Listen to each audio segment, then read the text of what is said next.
So now we're searching for the magic frequency. And we start with 100 hertz, and we look through the microscope to see if anything's happening. We watch for 5 minutes. Nothing happens.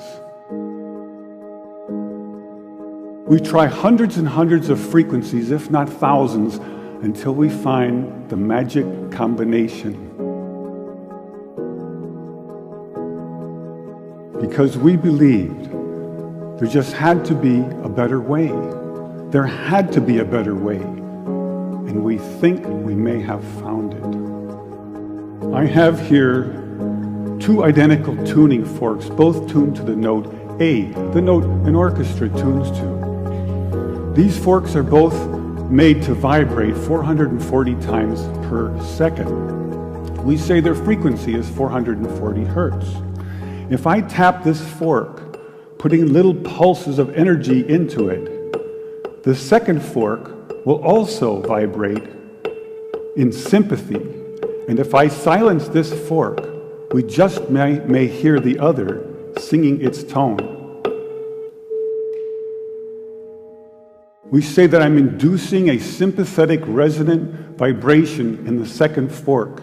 It only works because both forks are tuned to the exact same frequency. Now, many of us have seen this very charming young man on the internet who shatters crystal glasses with his powerful voice. But if you watch him carefully, you'll see that first he taps the glass with his finger and listens. The glass sings its natural resonant pitch. Then he takes a deep breath and sings a loud, long note. He induces a resonant vibration in the crystal glass. The vibration grows larger and larger and larger until the glass is shattered. On the other end of the scale, we have a giant bridge made out of concrete and steel, a suspension bridge, the Tacoma Narrows Bridge.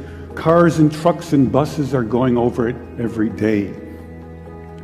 And unfortunately, where they built this bridge, there was a steady wind blowing across it. And one day this wind induces a small vibration in the bridge, hardly noticeable. But the frequency of the vibration matches the resonant frequency of some part of the bridge. And the vibration gets larger and larger and larger until the bridge collapses into the river below.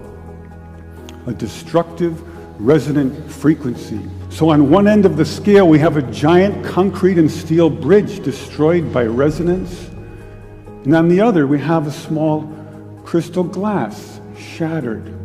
So maybe we could shatter something even smaller, something really small, something you would need a microscope to see. Maybe we could shatter a living microorganism. So maybe we could change a biological living liquid crystal with a special electronic signal. But in order to do that, we would need some kind of device. So we search the US patent database, and we find this invention by a physician, Dr. James Bear of Albuquerque, New Mexico. It's called a resonant frequency therapy device, and its purpose is to induce a resonant vibration in a living organism or cell. If I put in, say, 100 hertz, out will come 100 pulses per second. If I put in 200 hertz, we'll get 200 pulses. So now we're searching for the magic frequency. And we start with 100 hertz, and we look through the microscope to see if anything's happening. We watch for 5 minutes. Nothing happens. So we try 101 hertz. We look through the scope for 5 minutes, and nothing happens. So we try 102, 103, and so on. Over the course of 15 months, we try hundreds and hundreds of frequencies, if not thousands, until we find the magic combination.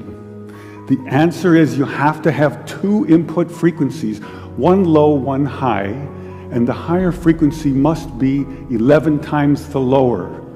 It's what we musicians would call the 11th harmonic. And when we add the 11th harmonic, we begin to shatter microorganisms like a crystal glass. These are the first videos taken. We showed these videos to our friends in the biology department. They said they hadn't seen anything quite like it. Seems to be a new phenomenon. These organisms are being shattered by our electronic signals. We now know that cancer is vulnerable between the frequencies of 100,000 hertz and 300,000 hertz. So now we attack leukemia cells. Leukemia cell number 1 tries to grow a copy of itself, but the new cell is shattered into dozens of fragments and scattered across the slide. Leukemia cell number 2 then hyperinflates and also dies. Leukemia cell number 3 then tries to make another cancer cell. The new cell is shattered and the original cell dies.